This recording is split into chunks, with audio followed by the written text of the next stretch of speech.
I'd been feeding Misty, the little stray, for as long as I could remember. She wasn't the kind of cat anyone would usually notice. Small, scruffy and grey, with piercing green eyes that seemed wise beyond her years.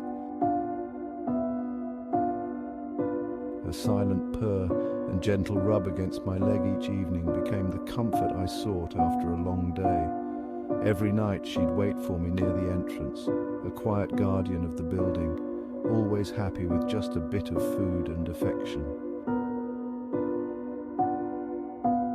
But not everyone felt the same way about Misty. 3 boys from our building, Sam, Eric and Adam, had taken it upon themselves to make her life miserable. Every time they'd pass her, they'd make a game out of shooing her away, yelling and laughing. I told them to leave her alone, but they just sneered, muttering that it was just a dumb cat. One evening I came home to find Misty trembling and bleeding slightly from her leg. A little pile of stones lay around her, and there was a cut on her forehead.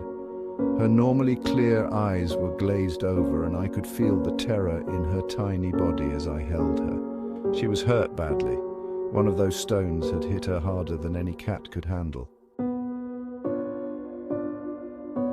I did what I could to care for her. I took her in, nursed her wounds as best as I could, but the damage was done. I stayed with her every day, trying to bring her back to life. I even prayed she'd recover, but she only grew weaker, her pained meows echoing in the small apartment. And then, after a few days, she was gone. When she died, a strange silence fell over the building. No one heard her purrs, her soft calls for attention. Instead, a haunting quietness crept into every hallway. But I could still hear her, or at least something like her. Sometimes in the middle of the night, the soft cries of a cat echoed through the corridors, faint but unmistakable. Other residents heard it too, though they shrugged it off as the wind or creaks of the building. Then the accidents began. The first was Sam. He was the ringleader, the one who'd first thrown a stone at Misty. His father, who worked a dangerous job as a construction foreman, was involved in a bizarre accident. One of the cranes malfunctioned, collapsing right where he'd been standing. The family, once affluent, was left in financial ruin, forced to leave the building as they spiraled into debt. He was the ringleader, the one who'd first thrown a stone at Misty. His father, who worked a dangerous job as a construction foreman, was involved in a bizarre accident. One of the cranes malfunctioned, collapsing right where he'd been standing. The family, once affluent, was left in financial ruin, forced to leave the building as they spiraled into debt. Eric was next. He had always been the quiet one of the group, but he hadn't hesitated to join in when they threw stones. Shortly after Misty's death, he developed an illness, something that started as dizzy spells but quickly progressed. It was a brain condition, the doctors said, one that would cause him continuous pain and affect his memory and ability to function.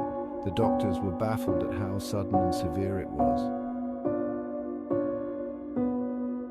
Then came Adam, the last of them. He was the smallest and youngest, always tagging along with the others. One morning, as he tried to get out of bed, he realized he couldn't move his legs. Panic set in, and his parents rushed him to the hospital, where they learned he was paralyzed from the waist down. There was no explanation. His legs were healthy, no prior condition to explain why he couldn't use them. It didn't end with just the boys. The strange occurrences began to spread throughout the building. Residents started hearing a soft meowing in the dead of night, louder and more frequent as the days passed. They'd see shadows near the building entrance where Misty once waited for me. And every so often there'd be an agonized cry, like the sound of a small, suffering creature. One that everyone could hear but no one could find. Some tried to leave, others attempted to bless or cleanse their apartments, but nothing worked. The kids' families, left haunted and broken, saw their children wither under the weight of a guilt they couldn't fully understand. and every time I passed by the entrance of the building where I'd once fed Misty, I felt her presence, a bittersweet reminder of a loyalty that even death couldn't erase. Her cries still echo, carrying her pain and sorrow, a reminder that cruelty to the helpless never goes unpunished. And sometimes, just sometimes, I think I see her, sitting at the entrance, waiting,